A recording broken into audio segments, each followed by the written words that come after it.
telescopios, al microscopio, pero no a las chicas.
Buenas tardes a todos. ¿Se me escucha, por favor? ¿Se me escucha? Buenas tardes, profe. Sí, Hola, perfecto. hola, profe. Hola, hola. Bueno, luego de los saludos les pido, por favor, si tardes. pueden silenciar sus micrófonos. Y, bueno, por supuesto que si tienen alguna inquietud o alguna consulta, se desmutean, como dicen los chicos, y me la hacen, Bueno, me presento. Mi nombre es Carlos Brun. Hoy damos comienzo, yo por lo menos doy comienzo con este curso de obligaciones 2021 segundo cuatrimestre. Ustedes han tenido clase con el doctor Colangelo el viernes pasado, así que bueno, más o menos saben de qué se trata esto. Como adjunto a cargo de la comisión, me veo obligado a partir diciéndoles algunas premisas de este curso. Bueno, como ustedes saben, el curso es cuatrimestral. Lamentablemente es un cuatrimestre corto. Ya estamos empezando cerca de fin del primer mes del cuatrimestre, así que ya no son 4 meses, sino que son 3 meses y moneditas. Y otra cuestión lamentable es que los exámenes, parcial recuperatorio del primero, parcial recuperatorio del segundo, están dentro del cuatrimestre. Con lo cual, la aspiración que uno tiene desde hace 20.000 años que está dando la misma materia, sería que tuviéramos un cuatrimestre de 4 meses de clases y las evaluaciones afuera.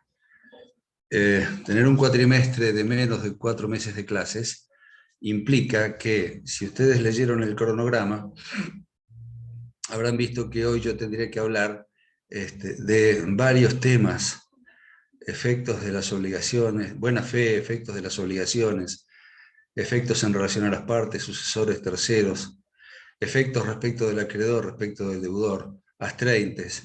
Es decir, más o menos tendría que resumir un tomo de un tratado de derecho de las obligaciones, lo cual es imposible. Además que pedagógicamente yo considero, y no porque sea un pedagogo, yo soy un profesional metido a profesor, pero bueno, con algún kilometraje encima, me ha indicado la experiencia que no es conveniente en una clase dar más de un tema. La idea mía es que por lo menos ustedes se vayan de esta clase con una idea. Si ustedes se van de esta clase con una idea, sería para mí mucho más que suficiente. Por lo tanto, no voy a resumir todos los temas que están dentro de esta clase, sino que me voy a referir a aspectos importantes del tema que nos convoca hoy, que son los efectos de las obligaciones. En segundo término, bueno, por supuesto que seguimos, como se habrán dado cuenta, en la virtualidad, aunque la facultad ha empezado con un sistema híbrido, bimodal, presencial virtual, donde no en nuestra comisión, pero sí en algunas otras comisiones, hay una clase cada tanto que será presencial. Creo que con buen criterio la facultad empieza a experimentar en la presencialidad, dado que no podemos pasar directamente de la virtualidad a la presencialidad en forma automática. Por muchas razones, algunas de las cuales es bueno, que hay determinados profesores que no tienen el esquema completo de vacunas y por lo tanto no es conveniente arriesgarlo a ir a dar clases presenciales. En segundo término, hay alumnos que tampoco están en la misma situación, no tienen el esquema completo de las vacunas, por lo tanto no se los puede forzar a ir a respirar a un aula de la Facultad de Derecho junto con otras tantas cantidades de personas y entonces tiremos por la borda todo lo que hasta ahora mal o bien se ha conseguido. Además, luego de prácticamente 2 años que llevamos con esta virtualidad, muchos de ustedes no estarán en Mar del Plata y estarán en sus lugares de origen, que puede ser a 10 kilómetros, a 20 kilómetros, a 50 kilómetros, a 200 kilómetros o a 1000 kilómetros. Y de un día para el otro, de golpe y porrazo, hacerlos venir a Mar del Plata para cursar durante 5 días por semana, teniendo que contratar un hospedaje, etcétera, etcétera, bueno, con toda esa complicación, no es conveniente, no es bueno, no es justo para todos ustedes. Con lo cual, bueno, ya tenemos una cierta experiencia en esto de la virtualidad, le estamos encontrando la vuelta al tema de la virtualidad, por lo tanto, bueno, empezaremos este cuatrimestre con la virtualidad. Yo ya tuve COVID, tengo las 2 dosis, así que bueno, cuando la facultad me indique que tengo que ir a dar clase, ya no tendré excusas y tendré que ir. Además soy una persona jovencita, no tengo nada más que 63 años, por lo tanto nadie me va a contagiar. Respecto de las evaluaciones, que las mencioné hace un rato, las evaluaciones son 2, bueno, como desde hace 25.000 años, un parcial con su recuperatorio y un segundo parcial con su recuperatorio. El doctor Lustanó, que es quien está a cargo de la cátedra, nos ha dado cierta libertad para elegir la modalidad, y esta comisión, o estas comisiones, la 2 y la 4, hemos elegido la modalidad oral. Virtual, oral, virtual. Es decir, el examen va a ser oral. Y lo vamos a tomar a través de esta plataforma. Oral individual. Con lo cual, será una conversación que tendremos 2 profesores con el alumno, en el cual, bueno, a través de preguntas, comentarios y tocar distintos temas del programa, ustedes nos tendrán que convencer que saben la materia. Por supuesto, yo soy un fiel propulsor de la publicidad de los exámenes y sin perjuicio que estamos grabando y los exámenes se van a grabar para alejar todo tipo de dudas o especulaciones respecto de las injusticias que podamos cometer a favor o en contra los profesores en una mesa examinadora. Bueno, en las épocas de la presencialidad yo siempre pedía, exigía que en el aula no estuviéramos solos los profesores con el alumno, sino que hubiera otros alumnos, y ustedes saben que los exámenes en la Facultad de Derecho son públicos. En este tema de la virtualidad a mí se me ha ocurrido que la publicidad la puedo garantizar, bueno, con la grabación y con otro alumno, es decir, va a estar en pantalla el alumno que está dando examen y el que le sigue en el turno. Los demás estarán en la lista de espera y así iremos haciendo ingresar a los alumnos en la mesa examinadora. Los temas que entran en el primer parcial creo que ya están colocados en el cronograma. Todos los que están arriba de donde dice primer parcial entran en el primer parcial y los que seguirán debajo entrarán en el segundo. Respecto de la bibliografía, esto también es todo un tema que lo repito durante 2 veces al año, durante todos los años que vengo dando esta materia, y es que la aspiración nuestra es que ustedes estudien por los libros. Parece una verdad de perogrullo, ¿no? Que el estudiante universitario estudie por los libros. No es bueno que ustedes estudien por apuntes, ni por apuntes tomados en clase, ni por clases grabadas, ni se aferren a la plataforma Moodle, que es donde bajamos contenidos. Por supuesto, ténganla en cuenta. Ahí subimos sería, ¿no? Subimos artículos, subimos nuestras clases, subimos grabaciones, subimos también algunas clases escritas, subimos artículos de temas específicos de autores renombrados, que son los expertos en esos temas. Por supuesto, léanlos, ténganlos en cuenta, subimos fallos también de la jurisprudencia, pero no desdeñen de estudiar por los libros. Yo siempre digo una frase desde hace mucho tiempo, y es que el mejor profesor no sustituye al peor libro. El mejor profesor no sustituye al peor libro. Ustedes tienen que estudiar por los libros. Los apuntes no sirven, y lo tenemos absolutamente probado a lo largo de los años. Los apuntes están mal escritos, mal desgrabados, mal tomados, con palabras que no han entendido, y se vienen repitiendo conceptos absolutamente equivocados. Respecto de los libros, ¿cuáles recomendamos nosotros? Bueno, los tratados, obviamente. No podemos no recomendar, ahora le digo a Yelén, no podemos no recomendar los tratados, que son lo más acabado en materia jurídica.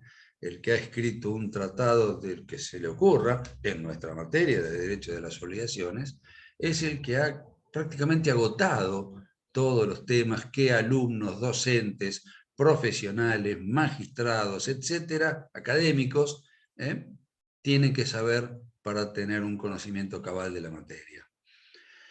¿Cuál es el tratado que nosotros hoy recomendamos? El de Pizarro y Vallespinos.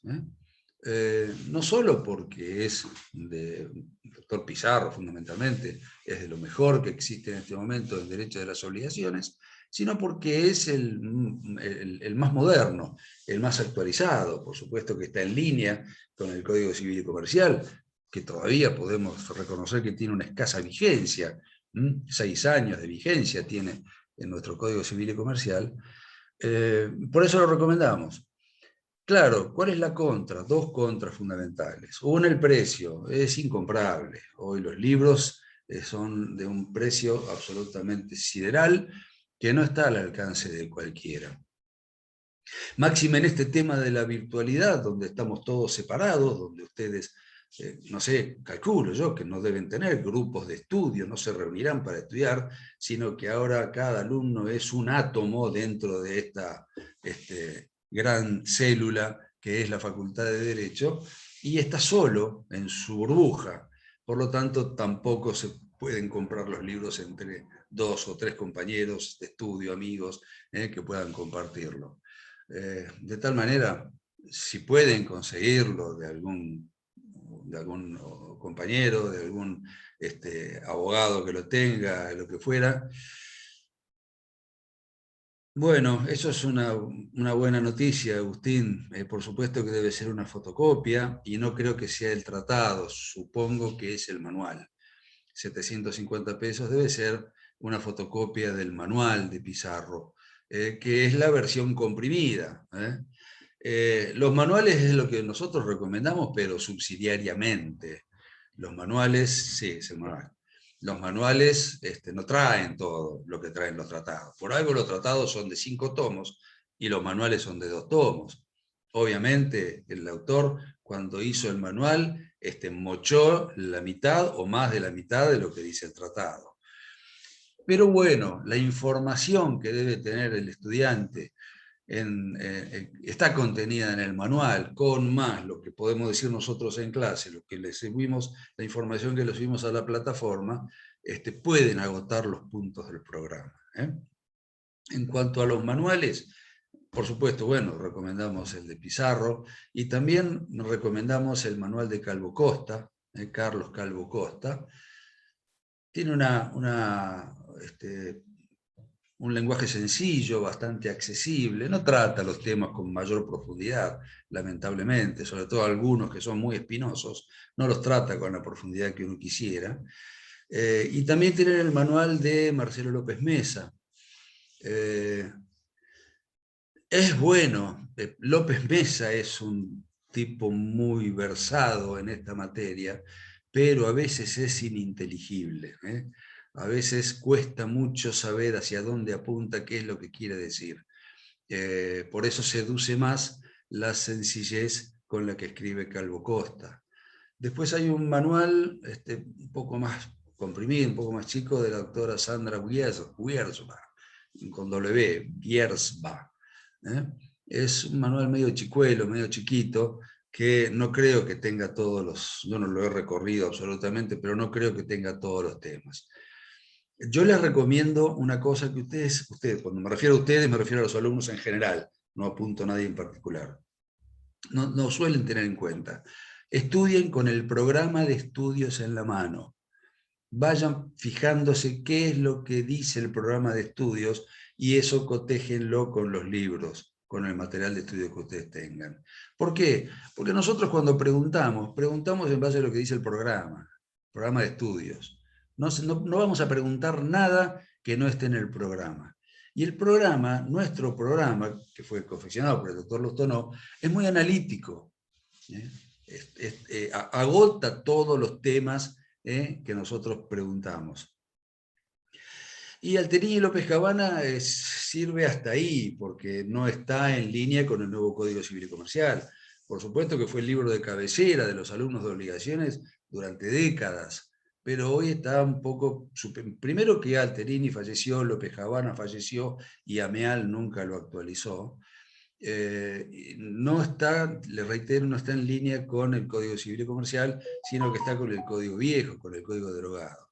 Por supuesto que instituciones fundamentales del derecho de las obligaciones las pueden leer tranquilamente por Alterini, Ameal y López Cabana, pero luego adécuenlo a lo que dice el Código Civil y Comercial.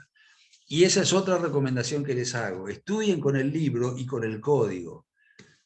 El código hecho bolsa, miren, mi código está hecho pelota. ¿Por qué? Porque lo uso. A mí me gustaría que sus códigos también estén hechos pelota como el mío, porque me estarán demostrando que lo usan. Ahora van a agarrar y van a romper el código y me lo van a mostrar. No. Que se les rompa, pero porque lo usan. El código, yo siempre digo, se estudia con el libro acá, no se me ven las manos, con el libro arriba y el código abajo. Nuestra materia está en el Código Civil y Comercial. Por lo tanto, está manchado de mate, el mío también, y café, y a veces alguna salsa de tomate también. Bueno, cotejen lo que leen en el libro con lo que dice el artículo, porque en definitiva estamos estudiando derecho, y el derecho, ustedes saben, en nuestro sistema continental europeo, la manera de manifestarse más habitual del derecho es la ley, no como en los sistemas anglosajones, donde el precedente o la costumbre, el derecho común, es la fuente principal del derecho. Nuestra fuente principal es la ley. Y nuestra ley, nuestra Biblia, es el Código Civil y Comercial. ¿Está claro? Creo que cuestiones preliminares no tengo más. No sé si alguno me quiere hacer alguna pregunta, me lo escribe o se desmutea y me pregunta. Profe, ¿le puedo hacer una consulta? Consultas no, porque las tengo que cobrar. Si me quiere hacer una pregunta, Una sí. pregunta entonces, porque tenemos la duda con respecto al parcial, estábamos hablando en el grupo. En esta comisión entonces está confirmado que va a ser virtual y oral, no va a ser presencial. No, por lo menos el primer parcial no. Yo les Bien, puedo garantizar del primer parcial. Va a ser perfecto. virtual. Virtual y oral. Para el segundo, que va a ser el segundo parcial, será fines de noviembre, probablemente, principios de diciembre, y qué sé yo, no sé. La verdad que no le puedo anticipar. Perfecto. Yo, como es en Argentina, el largo plazo es la semana que viene. Sí, Así sí, que tal cual. no sé qué va a pasar mañana, imagínense. Sí, No puedo saber qué va a pasar en diciembre. perfecto, profe. Gracias. Profe, y De todos tenemos la... modos, espera, Eugenia, de todos modos te Sí, aclaro.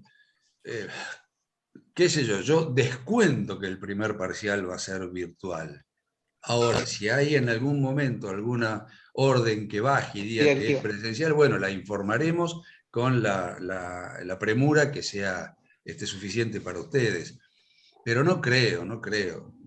Bien, Por eso les digo, gracias, hasta profe. por una cuestión de transporte. Muchos de ustedes Sí, probablemente estén lejos de acá de Mar del Plata y no le van a decir el día anterior, bueno, mañana es el parcial ahí en 25 de mayo y Irigoyen. No lo bien, creo. gracias.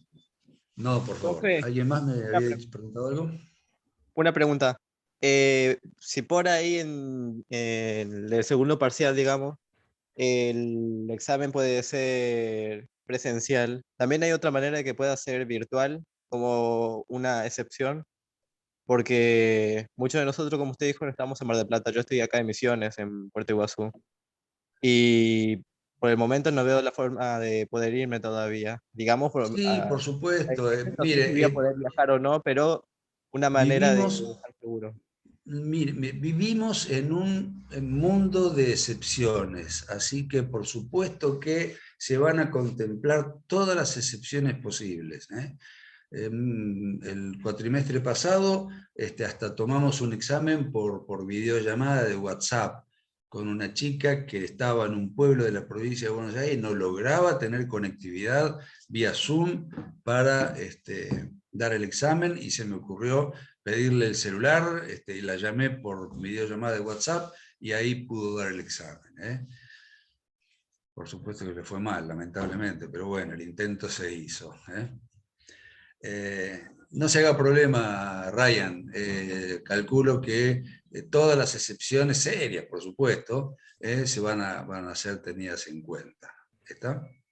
Profe, ¿y hay Bueno, posibilidad Vale, gracias, profe. de elegir rendir presencial no, en creo esta que no. comisión? No, creo que no. No, creo que será un sistema para todos igual, salvo aquel que no pueda acceder a ese sistema, que se contemplará la excepción.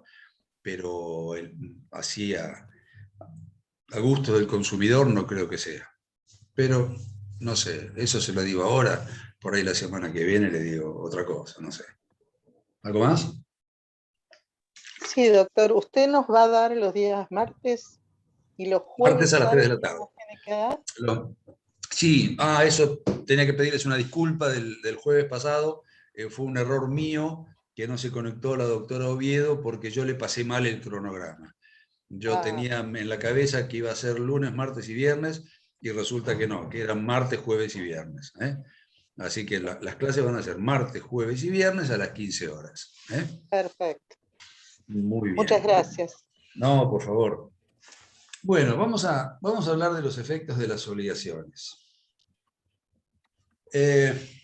Cuando hablamos de efectos de las obligaciones, nos estamos refiriendo a cuáles son las consecuencias de estar obligado. Recuerden, les pido precisión en los conceptos. Acuérdense que cuando obligamos de estar obligado, nos referimos tanto al deudor como al acreedor. Ambos están obligados. Recordemos que la obligación es una relación jurídica que se entabla entre el acreedor y el deudor.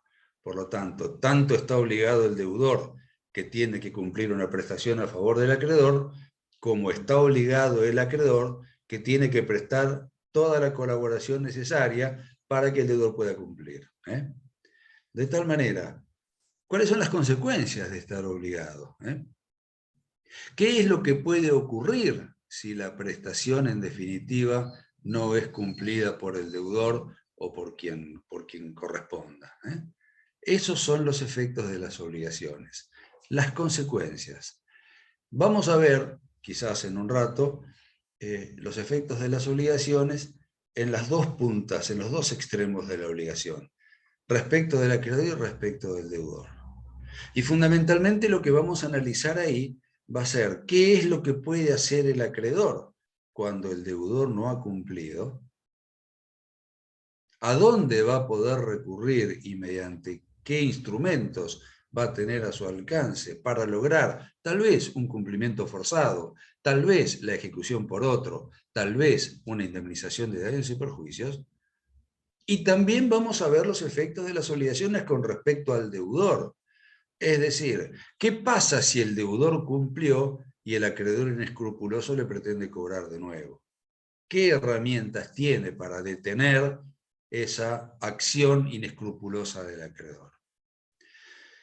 De todos modos, es necesario, y los programas de derecho de las obligaciones así lo han entendido desde toda la vida, que previo a analizar los efectos de las obligaciones, analicemos un principio general en esta materia, que ustedes lo deben conocer ya desde Derecho Civil Parte General o desde Teoría del Derecho, porque es un principio del derecho, y para aquellos que somos naturalistas, es un principio del derecho natural, predispuesto a todo derecho positivo, que es el principio de la buena fe. ¿Qué es esto del principio de la buena fe? Hay una definición muy cortita, muy clara, para mí la mejor que he leído del principio de buena fe, que dice que la buena fe es guardar fidelidad a la palabra dada y no defraudar la confianza que otros han puesto en nosotros. Fíjense, tiene dos tramos este pequeño concepto de buena fe. Guardar fidelidad a lo que hemos dicho. Y en segundo término, no defraudar la confianza que otro ha depositado en nosotros. Esto es comportarse de buena fe. Y la buena fe es algo hasta extrajurídico o suprajurídico. La buena fe está presente o debe estar presente en todas las relaciones humanas.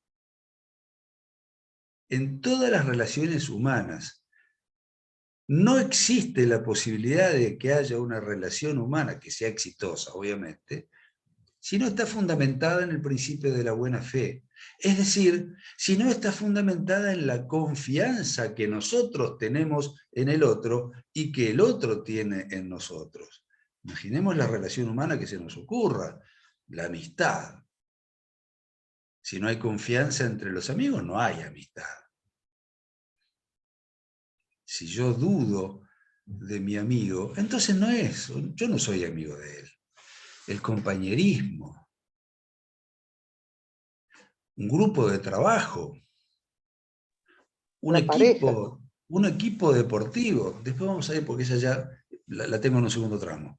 Un equipo deportivo, imagínense cualquier deporte de conjunto que a ustedes se les ocurra, si no existiera confianza entre los integrantes del equipo.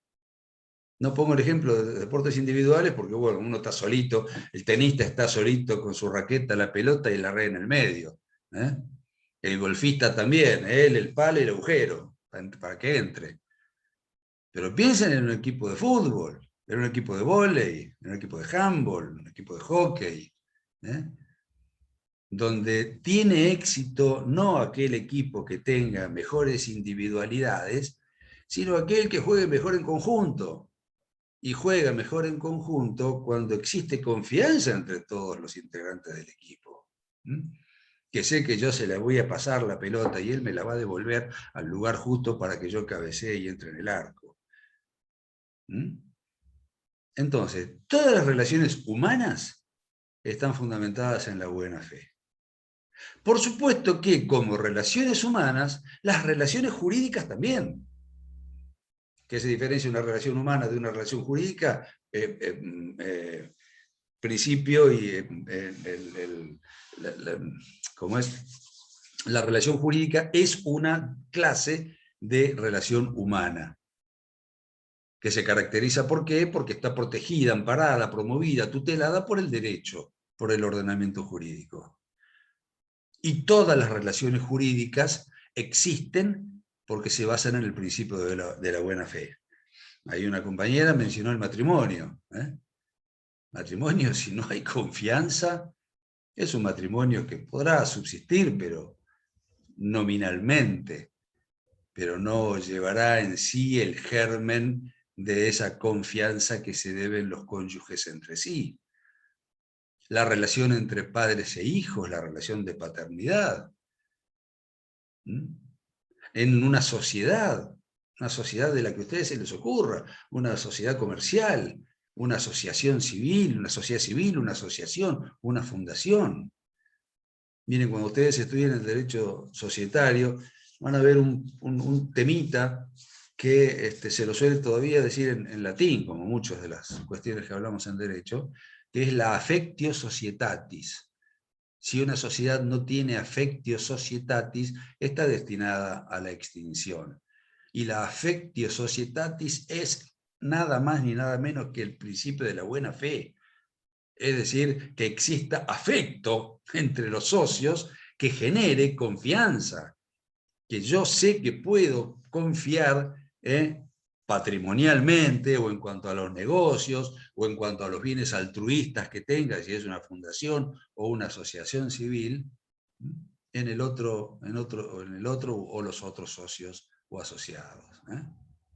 Y por supuesto, y acá llegamos a nuestro núcleo, las obligaciones como relación jurídica también están basadas en el principio de la buena fe.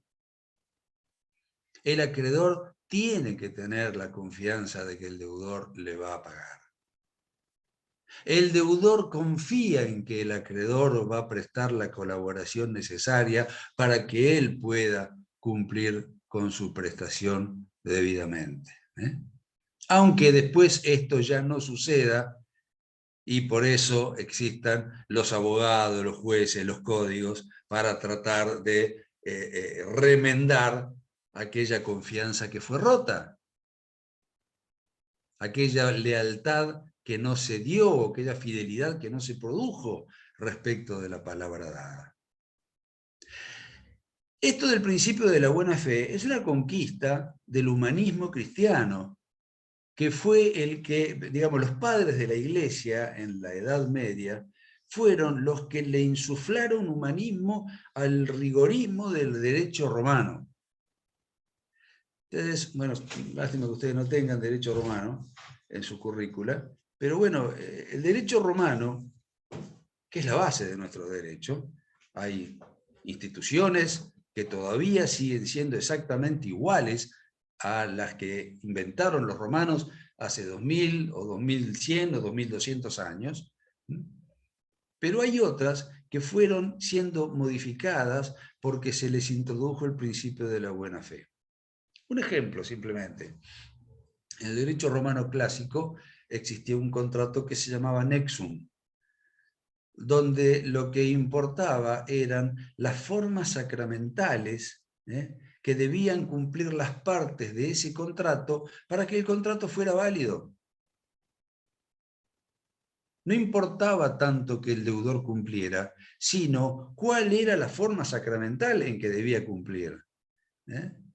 Las palabras sacramentales que debía decir el vendedor de una cosa cuando era entregada esa cosa al comprador, y los actos sacramentales que debía cumplimentar el comprador de esa cosa, y si no se cumplían, la compraventa era nula. O sea, el pacto debía estar revestido de toda una serie de formalidades que formaban la causa de la obligación. En cambio, en el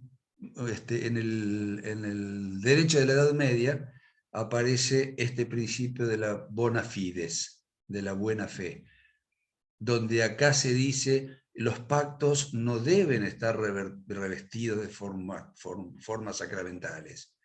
La palabra empeñada es suficiente para obligarse. Como dirían los hombres de campo, que todavía existe eso, el apretón de manos. Los contratos en el campo, quizás no en grandísima escala económica, pero se cierran, se celebran con un apretón de manos entre ambos contratantes. Y no hay ningún papel escrito, o no hay ningún mail intercambiado, para ser más moderno. De tal manera, la buena fe ingresa como una corrección a ese rigorismo del derecho romano. Durante muchos años se consideró que la obligación se fundaba en el principio de la buena fe de manera natural, que venía como un principio general del derecho, sin ser necesario que estuviera plasmada en ninguna ley determinada. De todos modos, en el año 68, en 1968, cuando se reforma el viejo Código Civil de Vélez Sarsfield, el legislador de ese momento se creyó en la necesidad de incorporar el principio de la buena fe en el Código Civil, y por eso se reformula el viejo artículo, el derogado, hoy artículo 1198. Nuestro Código Civil y Comercial, sancionado en el 1 de agosto de 2015, también considera que es necesario que el principio de la buena fe esté. El código está plasmado de artículos que se refieren a la buena fe. Y en nuestra materia, en el derecho de las obligaciones, la buena fe aparece por lo menos en 3 artículos.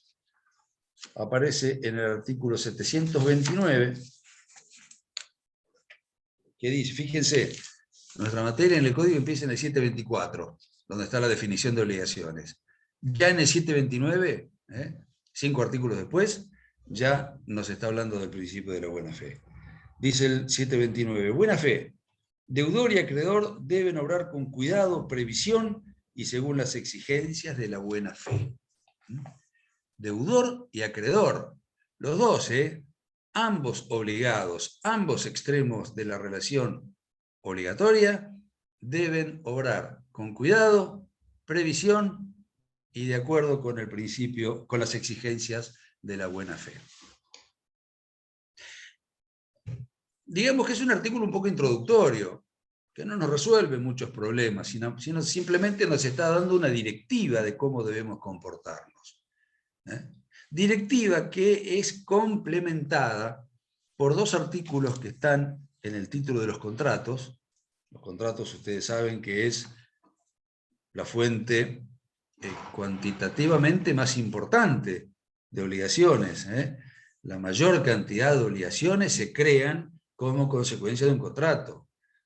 Ustedes agarren cualquier contrato, un contrato de locación de inmueble, que tendrá más o menos unas 15, 20 cláusulas, 15, 20 artículos.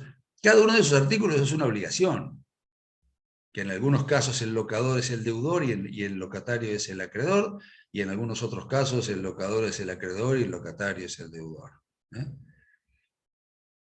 Por eso en el título de los contratos, el artículo 961 se refiere también al principio de la buena fe.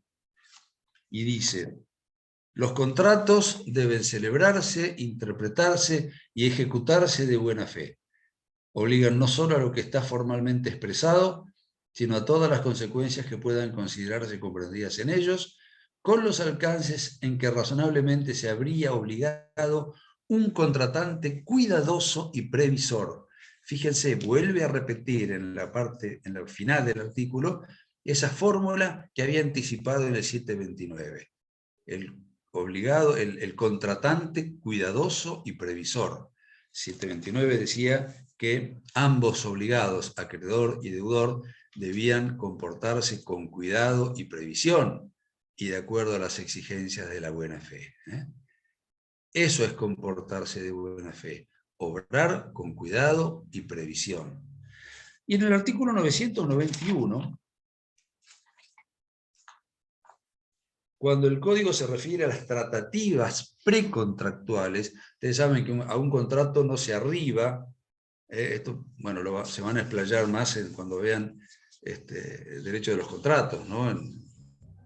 Uy, yo acá veo muchos chats, disculpen que no lo tengo en la pantalla.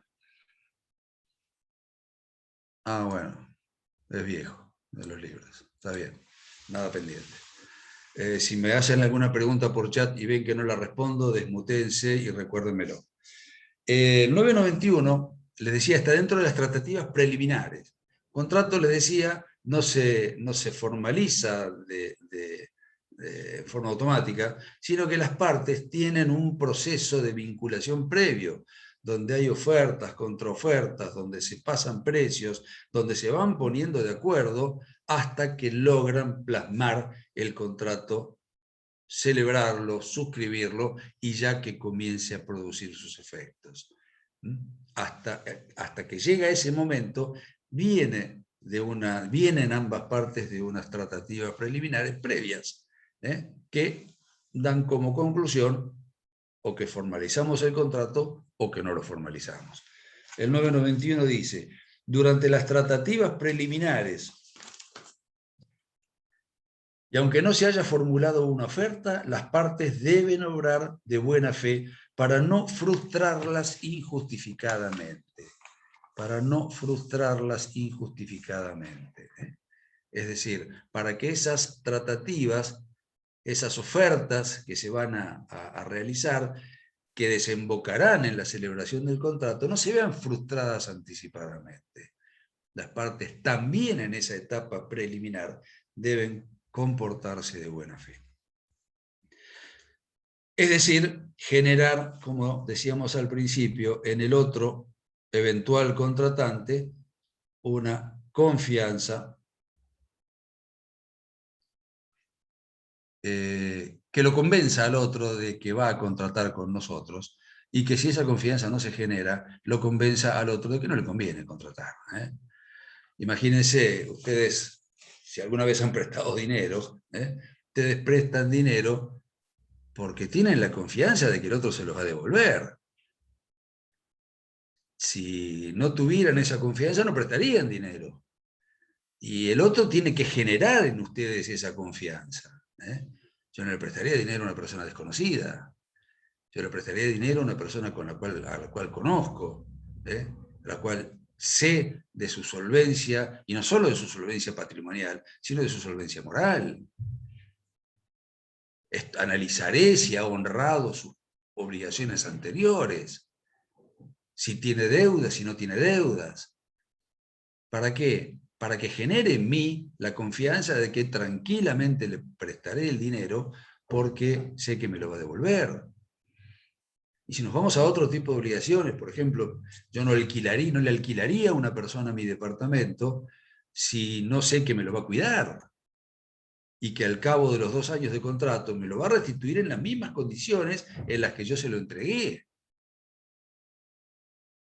No le alquilaría un departamento a una persona respecto de la cual tengo dudas si me va a pagar los alquileres, o si me lo va a destruir, o si me lo va le va a romper las puertas, las ventanas, o no va a limpiar la cocina durante 2 años de hacer churrasco, y que tenga las hornallas una capa de grasa así. Y esto lo digo medio en broma, pero me ha pasado.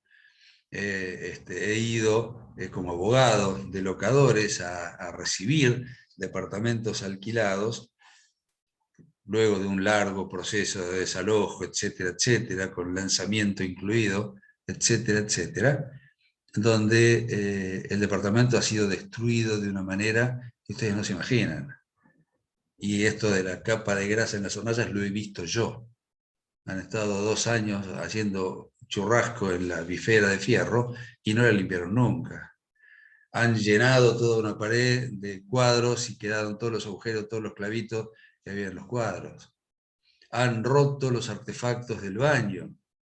Se han robado los contramarcos de las puertas y en algunos casos también las puertas. Evidentemente nuestro co-contratante en ese caso no se comportó de buena fe, ¿eh? Y si generó una confianza en el locador de que iba a cuidar el departamento, bueno, no honró esa confianza, ¿eh? Bueno, esto es el principio de la buena fe.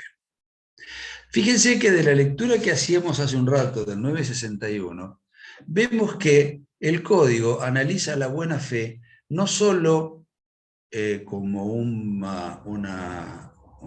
principio que las partes deben cuidar, deben respetar a lo largo de la vida de la obligación,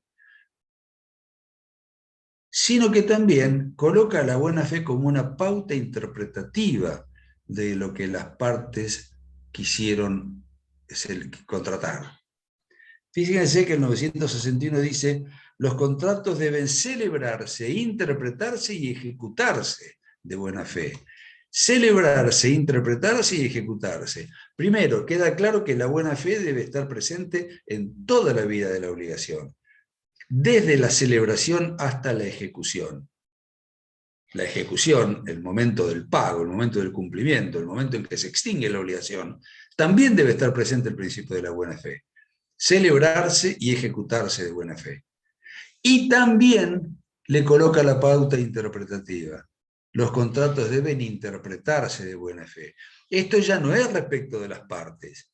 Esto ya es respecto de un tercero, imparcial, neutral, el juez, que es el que debe interpretar ese contrato. Bueno, la interpretación que hace ese tercero para dirimir algún conflicto que se haya suscitado entre las partes, también debe partir de una interpretación de buena fe.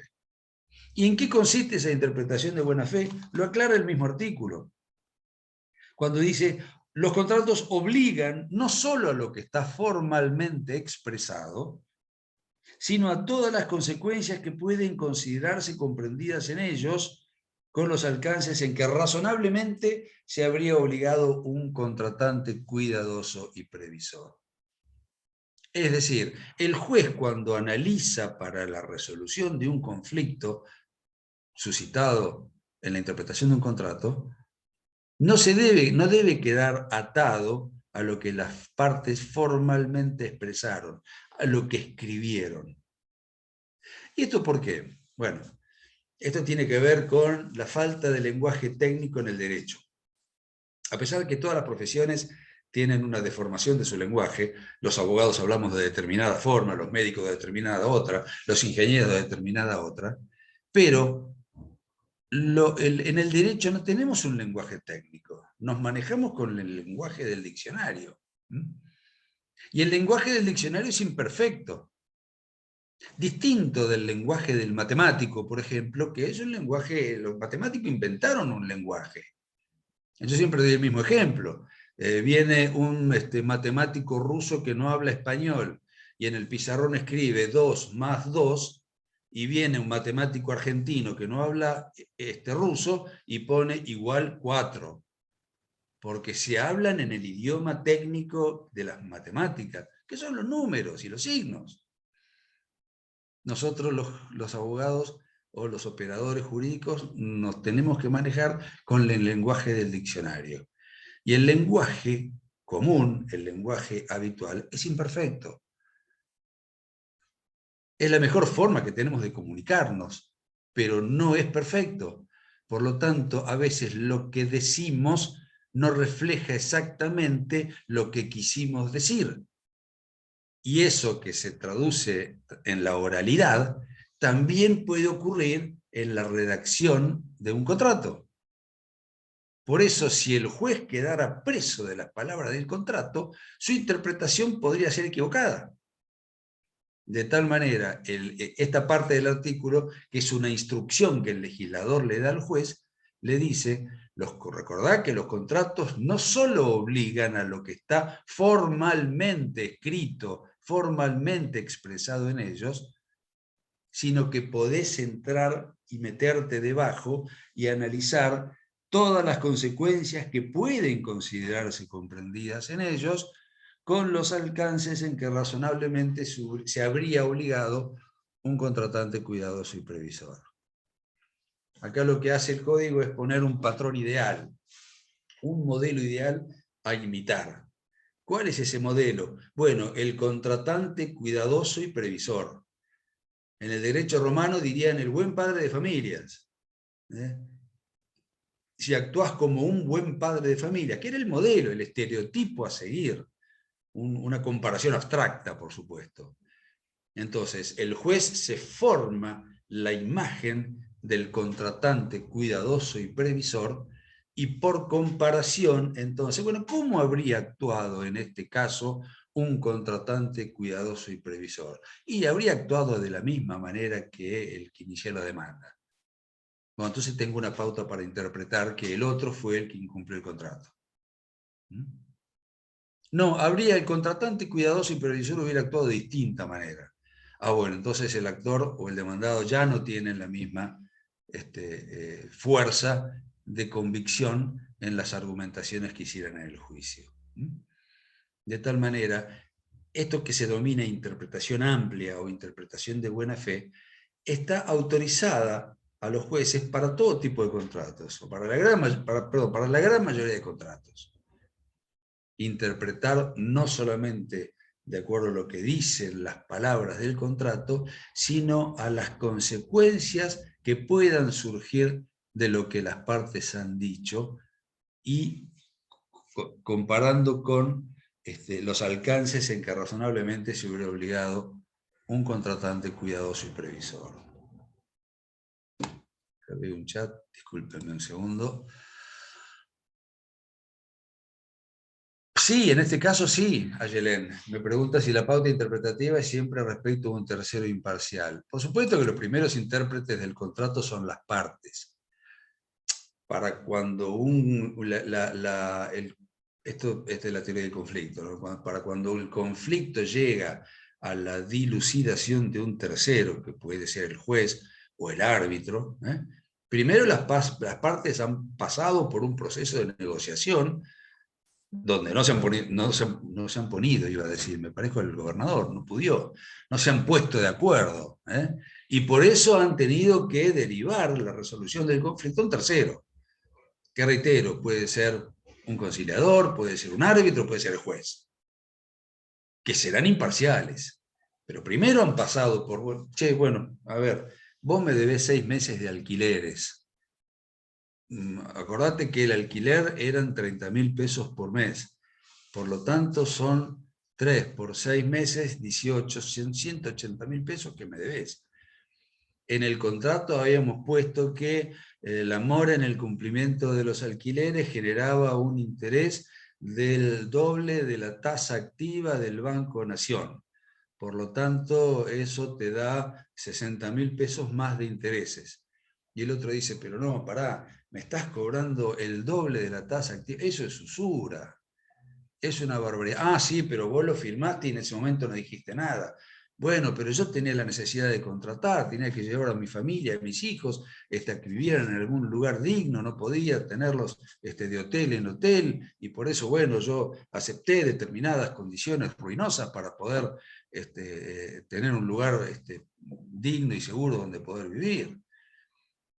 Además, yo pensaba pagarte los alquileres con el nuevo negocio que habría en Güemes, y de repente en marzo del 20 vino la pandemia y tuve que cerrar el negocio durante 1 año y medio, no tuve ingresos, tenemos un poco de consideración. Bueno, las partes ahí entonces tienen un proceso de negociación donde pueden llegar a resolverlo. Y si no pueden llegar a resolverlo porque no pueden, o porque alguna de ellas es muy caprichosa y no da su brazo a torcer, negociar siempre es ceder posiciones, entonces tienen que ir a un tercero. El tercero será el juez. El juez entonces va a leer el contrato. Tiene que pagar del 1 al 10 de cada mes la suma de 30.000 pesos, y si no paga tendrá un interés por mora de el doble de la tasa activa del Banco Nación. Bueno, este debe 6 meses, 6 por 3 por 6, 18, 180.000 más, o va a analizar también la situación que rodeó a la contratación. ¿No habrá habido un caso fortuito por el cual no pudo pagar por la pandemia? ¿No habrá un supuesto de imprevisión donde el cumplimiento de la prestación se le volvió excesivamente oneroso y le permite un reajuste equitativo de las prestaciones?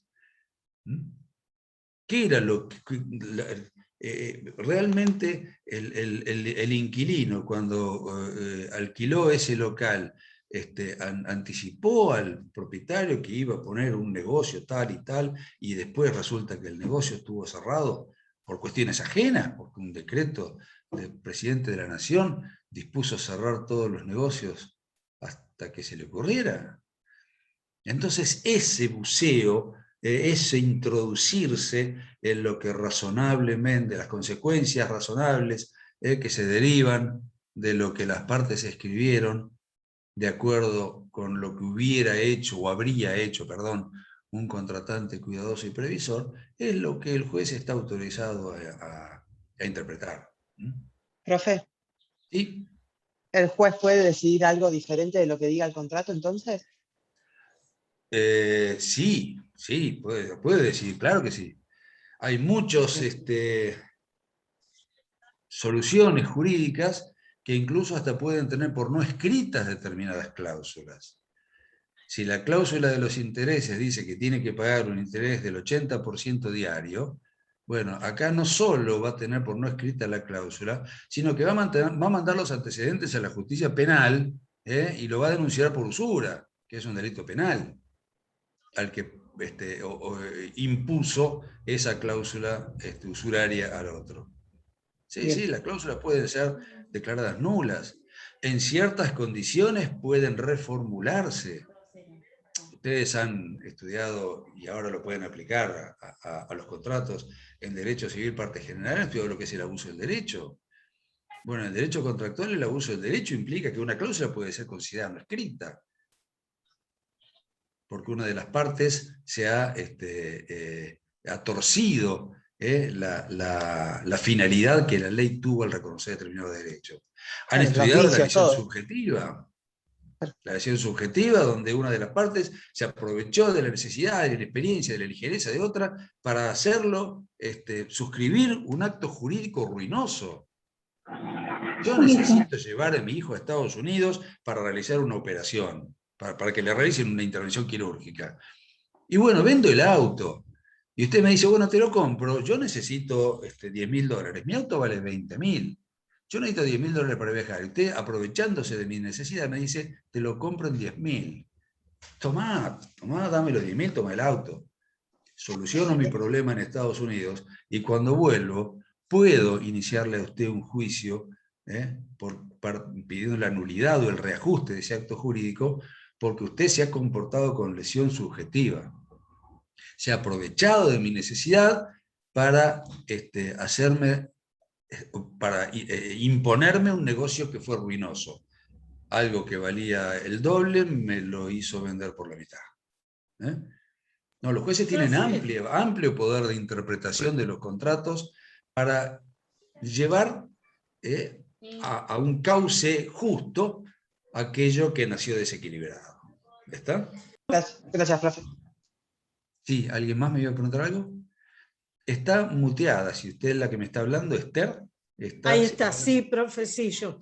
Dígame. Disculpe, le decía que en el caso de que suceda un caso como el que usted está mencionando del auto, por ejemplo, es difícil que se dé un caso así, porque también se puede respaldar en decir que usted pidió los 10.000 y él se lo dio. Bueno, mire, va a ser toda una cuestión de prueba. Y nosotros respecto del tema probatorio no nos interesa mucho. Ya después ustedes van a tener toda una materia que es Derecho Procesal Civil, donde van a analizar todo el tema de cómo se prueba lo que nosotros decimos en esta materia. Eso es una cuestión de prueba. Pero a propósito, yo dije, 20.000 vale el auto, 10.000 me ofrecieron pagar. ¿Por qué? Porque si usted relee el artículo, que ahora no me acuerdo qué número es, porque no, en el Código Nuevo todavía los artículos de parte general no me los sé de memoria, pero va a decir que si hay una excesiva desproporción, se presume el aprovechamiento. Por lo tanto, algo que vale 1 y que me lo pagaron 0,50 es una excesiva desproporción.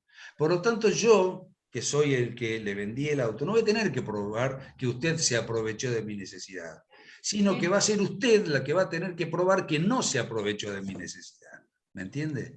Porque se va a Claro. presumir el aprovechamiento. Porque también yo puedo, perdón, pero estoy pensando, yo puedo hacer la contradenuncia y decir, no, el dolo... Acá de denuncia no hablamos, ¿eh? No, está Deje bien. la pero yo puedo denuncia decir- para el derecho penal. Pero no yo puedo decir, el dolo No es 794, viene de Esteban.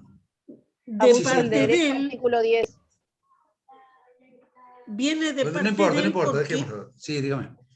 claro, yo puedo decir, viene de parte de él porque él aceptó que yo se lo pague eso y ahora solucionó el problema y ahora me viene a reclamar, ¿me explico? Está bien, bueno, tenemos 1000 posibilidades, 1.000.000 de posibilidades. Yo cuando doy Claro, un eso ejemplo, sería pongo 2 o omisión 3 dolosa. alternativas para que sirva la explicación. Pero por supuesto que ustedes son Entiendo, 82 en este momento y puedo tener 82 alternativas distintas que pueden cambiar el resultado de mi ejemplo. Pero deme la derecha de dar 2 o 3 cuestiones nada más en el modelo, en el ejemplo, Bien. si no, no sirve la explicación. Okay. Bueno, hay ciertos contratos en los que esta interpretación de buena fe no está admitida por el derecho. Hay ciertos contratos donde la interpretación es restrictiva. No está el juez, no se le permite al juez hacer una interpretación amplia de buena fe, sino que tiene que forzosamente interpretar lo que las partes exactamente han dicho. Por excepción son estos contratos y son determinados contratos que contienen obligaciones de hacer. Por ejemplo, en la transacción o en la donación, estos son dos contratos donde no es posible la interpretación amplia. En una transacción, bueno, más adelante cuando veamos los medios extintivos de obligaciones, vamos a ver con puntillosidad lo que es la transacción. Por ahora, quédense con esto. La transacción es un acto jurídico bilateral donde las partes se hacen concesiones recíprocas, renuncias mutuas, para extinguir obligaciones dudosas o litigiosas. Bueno, si hay dudas respecto de si una transacción se hizo o no se hizo, el juez la tiene por no hecha. No puede analizar la verosímil intención de las partes o lo que razonablemente hubiera hecho un contratante, no. Tiene que analizar exactamente lo que se hizo. En el contrato de donación lo mismo.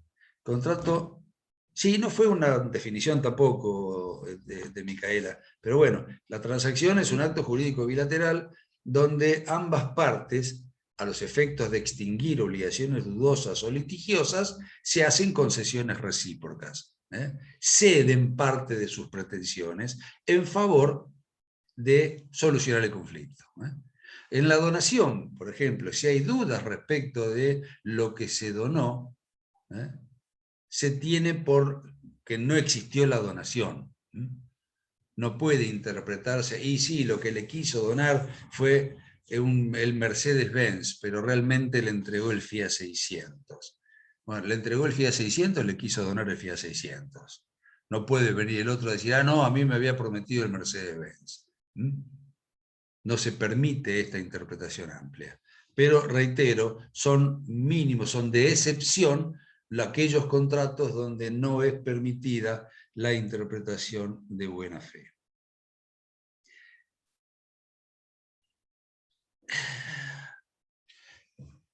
¿Entre quiénes se producen los efectos de las obligaciones?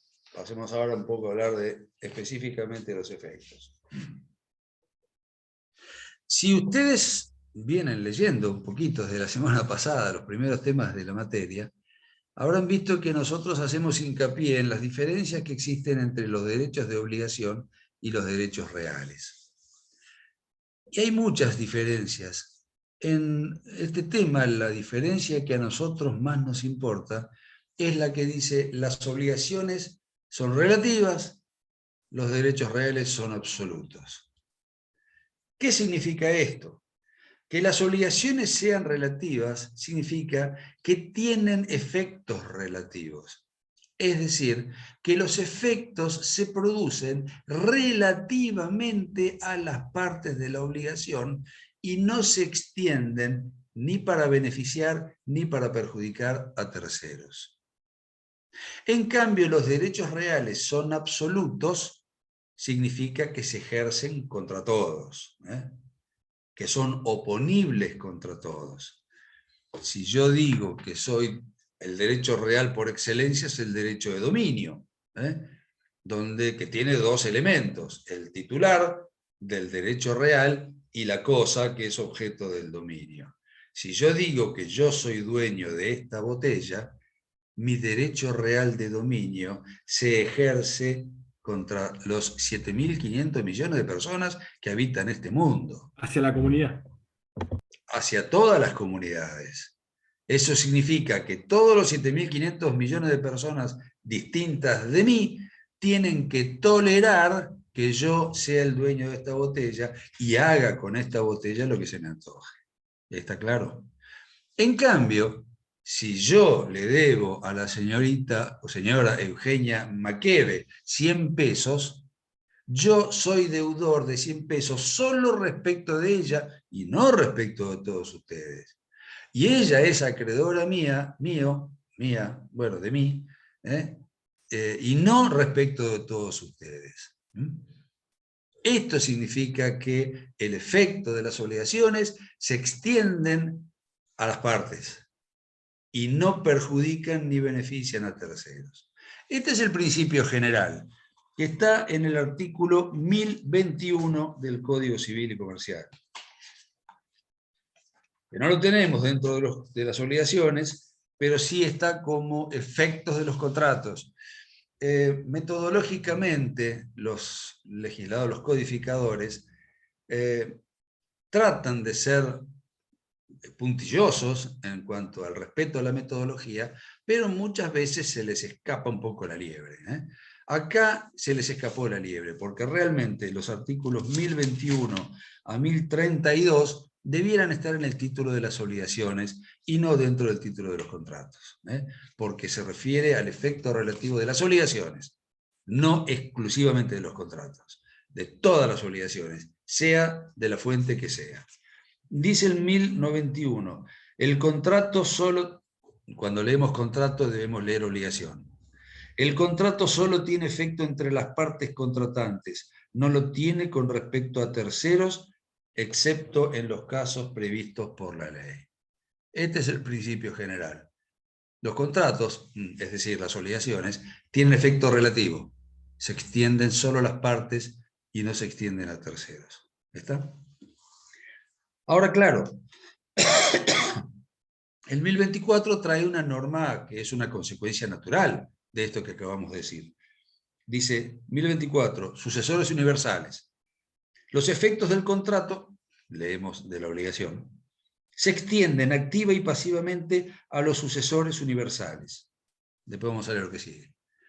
Claro, desde el derecho romano, esto es algo que no ha cambiado en 2300 años, desde el derecho romano se entiende que el heredero que ha entrado en la posesión de la herencia continúa la personalidad del causante y es acreedor, deudor o titular de todo lo que el causante era acreedor, deudor o titular. Por lo tanto, las obligaciones que producen efectos solo entre las partes también lo producen respecto de los sucesores, cuando alguna de las partes ha fallecido. Si yo soy deudor de 1000 y muero, mis herederos continuarán mi personalidad y serán deudores de 1000. ¿Está? Entonces, los efectos de las obligaciones ya no solo se producen entre las partes, sino que en caso de sucesión universal, que es mortis causa, por causa de muerte, se transmiten a los sucesores universales, a los herederos. La excepción es a no ser que las obligaciones que de él nacen sean inherentes a la persona. Claro, ustedes recuerdan esto de una obligación inherente a la persona, una obligación personalísima o intuitae personae, como se decía en el derecho romano. Es decir, aquella obligación que solo puede ser cumplida en cabeza del deudor. Si yo contrato a un eximio violinista para que esta noche toque el violín en mi teatro y se me muere, no va esa obligación, esa prestación no va a transmitirse a su hijo, porque su hijo no sabe tocar el violín. O aunque sepa tocar el violín, yo lo contraté al padre, no al hijo. Esa es una obligación intuitada personal. Solo puede ser cumplida en cabeza del deudor. Bueno, estas obligaciones, por su naturaleza, obviamente, no se transmiten a los herederos. A no ser que las obligaciones que de él nacen sean inherentes a la persona, o que la transmisión sea incompatible con la naturaleza de la obligación, o esté prohibida por una cláusula del contrato o de la ley. En estos 4 casos que menciona el 1024, las obligaciones no producen efecto respecto de los sucesores universales cuando fallece alguno de las partes del contrato. ¿Qué ocurre con los terceros? Principio general lo leímos en 1021, no tienen efecto respecto de terceros. Pero dice, bueno, leamos el 1022. 1022 dice, el contrato leamos la obligación, no hace surgir obligaciones a cargo de terceros, ni los terceros tienen derecho a invocarlo para hacer recaer sobre las partes obligaciones que éstas no han convenido, excepto disposición legal. Reafirma el 1022 el principio contenido en el 1021. Los terceros no tienen nada que hacer en una relación jurídica obligatoria entre las partes. No los perjudica ni los beneficia. Pero fíjense, Profe. en ambos, ya te entiendo, en ambos artículos, el 1021 y el 1022, terminan diciendo, salvo una disposición legal en contrario. Es decir, existen supuestos previstos taxativamente en la ley donde la obligación entre las partes sí va a afectar a terceros. Y ahora lo vamos a mencionar. Decime, por favor. Quería mencionar ese caso donde la ley presupone, puede ser el caso de fraude. Bueno, De fraude al acreedor. Bueno, ahí lo tienen. Esto es algo que ustedes han estudiado en Derecho Civil Parte General. Si existe un negocio, un acto jurídico fraudulento, que un acto jurídico es fraudulento cuando ha sido realizado en combinación entre las dos partes para perjudicar a otro acreedor. Bueno, ese otro acreedor, que es tercero en esta relación jurídica, puede invocar ese negocio fraudulento para exigir judicialmente que se declare la inoponibilidad de ese acto jurídico respecto de él. Ese es un ejemplo. Después, entre los artículos 1025 a 1032, no los vamos a leer todos porque no tiene sentido, lo leen ustedes después, nos está mencionando en cada uno de esos artículos situaciones donde el contrato, las obligaciones entre las partes afectan a terceros, o perjudican o benefician a terceros.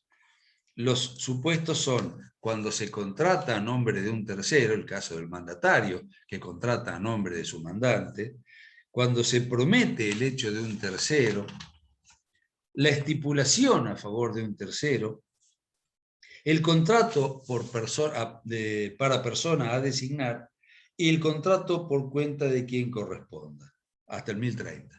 Estos son los supuestos de excepción que dice el 1021 y el 1022, salvo que la ley disponga lo contrario. En esos casos, léanlos, analícenlos y estudienlos por el libro. Son excepciones al principio general de que el contrato no produce efecto, produce solo efecto respecto de las partes y no produce efectos respecto de terceros. Y por último, y para terminar, una mención del artículo 730, que es el que resume todos los efectos de las obligaciones. Y como ustedes lo van a poder corroborar cuando terminemos el curso, cuando terminemos la cursada de toda la materia, el artículo 730 nos resume toda nuestra materia, derecho de las obligaciones. Todo lo que estudiamos en derecho de las obligaciones son los efectos de las obligaciones. Fíjense, dice el 730. Efectos con relación al acreedor. Claro, antes estaba en un solo artículo. Sería el 730 y el 731. Porque el 730 habla de los efectos con relación al acreedor y el 731 los efectos con relación al deudor. Antes estaban, en el Código Viejo estaban ambos efectos en un solo artículo, que era el viejo artículo 505 del Código Civil. Dice el 730. La obligación da derecho al acreedor a emplear los medios legales para que el deudor le procure aquello a que se ha obligado.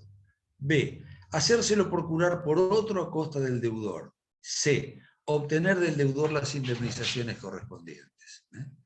Esto es todo lo que puede hacer el acreedor cuando el deudor no ha cumplido. Acá nuestra amiga Esther me va a decir, ¡ay, cómo lo prueba! Bueno, eso lo discute con sus profesores de Derecho Procesal. A. Darle todos los medios legales para procurarse del deudor aquello a lo que se ha obligado. Hay una gran cantidad de herramientas legales, de herramientas jurídicas que tiene a su disposición el acreedor para lograr el cumplimiento efectivo de la obligación a la cual se obligó, perdón la redundancia, el deudor. 3 grupos de medios legales. Medidas cautelares, medidas reparadoras y medidas ejecutivas. Los 3 grupos de medidas tienen finalidades distintas. Las medidas cautelares o preventivas o conservatorias tienen la finalidad de mantener el patrimonio del deudor solvente. Es decir, tratar de evitar que el deudor, malamente, muy en contra del respeto al principio de la buena fe, se insolvente para no tener que cumplir la prestación a favor del acreedor. De tal manera, si el acreedor tuviera que esperar toda la tramitación del proceso judicial para llegar a la sentencia, que esos son años, cuando llega a la sentencia el deudor ya se insolventó varias veces, no una. Por lo tanto, puede, al comienzo del juicio, y cumpliendo con determinados requisitos procesales, que ya los van a estudiar en Derecho Procesal, puede pedir alguna medida cautelar. El embargo preventivo de algún bien del deudor, el embargo la casa, el embargo el auto, de tal manera eso produce la intangibilidad, la indisponibilidad de ese bien dentro del patrimonio del deudor, de manera que, bueno, ahora pueden transitar tranquilo el juicio, porque al cabo de los años del juicio, y si obtengo una sentencia favorable, esa casa, ese auto, no lo habrá podido vender y estará ahí embargado para que yo pueda, en definitiva, subastarlo y cobrarme con el producido. Al lado del embargo preventivo hay otras tantas cantidades de medidas cautelares que son más específicas, las dejo que las lean ustedes tranquilos. Segundo grupo de medidas, medidas reparadoras. Las medidas reparadoras parten de la base de que el patrimonio del deudor ya se ha ido perdiendo. El deudor ya ha comenzado el proceso de insolventarse. Vendió el auto, vendió la casa o donó la casa, sacó la plata de sus cuentas bancarias, etcétera, etcétera. Entonces, si cumpliéndose con determinados requisitos sustanciales y procesales, el acreedor puede interponer una acción revocatoria, que es la acción de fraude que nos mencionaba hace un rato el compañero Ryan, cuando realizó un acto jurídico para insolventarse, con el solo propósito de perjudicarme a mí, que era su acreedor, entonces mediante la acción revocatoria de fraude o pauliana, yo logro que se declare la inoponibilidad de ese acto jurídico, o mediante una acción de simulación, si lo que hizo mi deudor fue simular vender el auto a un tercero, simular vender la casa a otro, a un primo, pero sigue viviendo en la casa, sigue usando el auto, es decir, tiene toda la pinta de que fue simplemente, realizó negocios simulados, disimulando una insolvencia que no es tal, o mediante la acción subrogatoria, que esta la dejo por ahora, tengan paciencia, es una acción que la vamos a estudiar, probablemente la veamos ya la semana que viene, aguanten a la semana que viene para saber cuál es la finalidad de la acción subrogatoria, pero tengan en cuenta también que es para mantener el patrimonio del deudor sin Sí, en desmembramiento. civil la vimos, profe. La vimos en ¿La civil. subrogatoria? Sí, sí, ¿La la vieron? vimos. Ah, Sí, sí, bueno, sí. perfecto. Es la acción oblicua, donde el acreedor tiene la posibilidad de ejercer los derechos que su deudor Claro. inactivo no ejerce, y Exacto. arrimar bienes al patrimonio del deudor, para lograr recomponer ese patrimonio que ya se había desmembrado. Sí. Sí. El tercer grupo de medidas, de medios legales que nos refiere este inciso primero, son las medidas ejecutivas, que estas, fíjense, son las únicas que tienden directamente al cumplimiento, tienden directamente a que el deudor pague. Los dos primeros grupos tenían la finalidad o de evitar que el patrimonio del deudor se descomponga o recomponerlo cuando ya estaba descompuesto. Las medidas ejecutivas tienden a cobrar. ¿Y qué son? ¿Cuáles son? Los juicios, toda la enumeración de juicios que nos pone a disposición los códigos de procedimiento. Depende de cuál sea la obligación incumplida, será el juicio que tendremos que iniciar para lograr el cumplimiento. Si lo que incumplió el deudor es el pago de un cheque o de un pagaré, tendremos que iniciar un juicio ejecutivo. Si lo que incumplió el deudor fue una obligación de hacer surgida de un contrato, tendremos que iniciar un juicio de cumplimiento de contrato o de resolución. Si el incumplimiento del deudor mi deudor era el locatario que me tenía que restituir el inmueble al cabo de los 2 años de locación y no me lo restituyó, bueno, el juicio que tendré que iniciar será un juicio de desalojo. Y así sucesivamente, discúlpenme, y así sucesivamente, de acuerdo con los determinados incumplimientos que existan, serán los juicios que tendrá que iniciar el acreedor. Claro, este inciso A, mediante todos estos mecanismos, lo que le pone a disposición son mecanismos que el ordenamiento jurídico le pone a disposición al acreedor para lograr el cumplimiento. Ahora, el inciso B parte del supuesto de que el cumplimiento en cabeza del deudor es imposible. El deudor no cumplió ni va a cumplir. O ya para el acreedor es imposible lograr el cumplimiento por parte del deudor. Entonces le permite el inciso B obtener el cumplimiento por un tercero a costa del deudor. El acreedor podrá lograr que un tercero cumpla a costa del deudor. ¿Qué sé yo? Supónganse, yo contraté al señor Fernán, que es tiene una prestigiosa carpintería en Mar del Plata, para que me construya 10 mesas y 40 sillas, porque yo el 1 de septiembre voy a inaugurar mi restaurante. Resulta que voy el 25 de agosto para ver cómo va la cosa, y me dice, ¿sabes que todavía ni compré las maderas? No llego el 1 de septiembre. ¿Pero cómo? Le digo, yo no puedo inaugurar el restaurante. Y bueno, ¿qué querés que yo le haga? No tuve tiempo, lo que fuera. Incumplió. De ninguna manera me puede cumplir con la prestación a su cargo. Bueno, yo sé que en la carpintería de la vuelta tienen en el stock 10 mesas y 40 sillas de las que yo necesito. Voy y pago lo que sea por esas mesas y sillas para lograr abrir mi restaurante. Bueno, ese mayor precio que tuve que pagar, más la plata que por ahí le adelanté a Fernán para que vaya construyendo las mesas y las sillas, es a costa del deudor. Es decir, se lo voy a poder reclamar a Fernán luego con tiempo, una vez que ya inauguré el restaurante y lo que fuera. Se me permite entonces lograr el cumplimiento del deudor por un tercero. pero todos los mayores precios, todos los daños que yo sufra como consecuencia del cumplimiento por parte de ese tercero, se los voy a poder reclamar al deudor.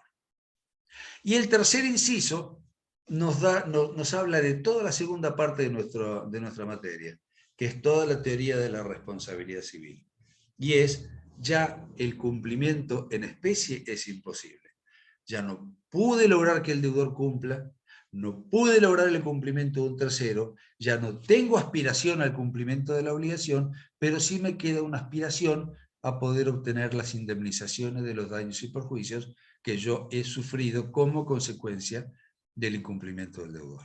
Esto es lo que dice el inciso tercero, obtener del deudor las indemnizaciones correspondientes, que son sustitutivas del cumplimiento en especie y son pecuniarias. Es una suma de dinero que se me entregará compensando de alguna manera el incumplimiento de la prestación. Estos son todos los efectos de las obligaciones respecto del acreedor. Y por último, y ya les prometo que es por último, el 731 dice cuáles son los efectos de las obligaciones respecto del deudor, porque respecto a él también se lo debe respetar, ¿eh? El deudor también tiene sus derechos. Dice el 731, el cumplimiento exacto de la obligación confiere al deudor el derecho a obtener la liberación y el de rechazar las acciones del acreedor. Es lo que yo les anticipé hace un rato, ¿eh? ¿Qué pasa si el deudor pagó y el acreedor le pretende cobrar de nuevo? Bueno, el deudor tiene el derecho de obtener la liberación. ¿Cómo obtiene la liberación? Mediante la prueba del pago. ¿Cuál es la prueba del pago? Fundamentalmente el recibo. Cada vez que uno como deudor pague, exija el recibo. Más adelante, cuando veamos pago, vamos a ver lo que es el recibo, pero les anticipo. Es la constancia escrita emanada del acreedor, que contiene la fecha, la firma y la causa de la obligación, que demuestra que el deudor pagó. Por lo tanto, si yo pagué, tengo derecho a que el acreedor me dé el recibo. Y si no me quiere dar el recibo, me puedo negar justificadamente a pagar. Por supuesto, si no pago, no me libero. Tendré la posibilidad de pagar por consignación, tema que también lo vamos a ver más adelante. Pero entonces, esos son los efectos respecto del deudor. Una vez que pagó, el derecho a obtener la liberación. Y de esa manera, el recibo lo guardaré en un cajón, y cuando el acreedor pretenda cobrarme de nuevo, o iniciarme un juicio por daño, por incumplimiento, por lo que fuera, yo pueda decirle al juez, señor juez, yo ya pagué, acá está el recibo, rechace la demanda. ¿Está más o menos claro? No sé si lo sea. Sí, profe, muy claro. Muy claro. ¿Cómo? Sí, muy claro, profe. Bueno, muchas gracias. Claro, muchas gracias. Sí, Muy claro. Bueno, la cuestión se va a ir complejizando. Perdón, termino con esto. La cuestión se va a ir complejizando, pero no desperdicien el conocimiento de estos temas preliminares, porque el estudio de nuestra materia va de lo general a lo particular. Por lo tanto, en la última parte, en la segunda parte del curso, vamos a ir estudiando situaciones particulares donde tendremos que aplicar los conceptos generales que estudiamos en la primera parte. Por lo tanto, estudien toda la materia, pero las primeras unidades seguramente el doble. ¿Está claro? ¿Alguna pregunta? ¿No es cierto que no? Está bien, está bien, está bien. Perfecto, profe. Está perfecto. No, lo de no es una broma. Uy, acá veo 11 chat, que me están preguntando algo. Se reinició el celular, pero se le reinició el celular, ¿y qué puedo hacer yo? Muy bien, muchas gracias, nos vemos el martes que viene. Chao, profe, muchas gracias. Nos vemos. Gracias, profe. Chao, profe. Gracias, profe.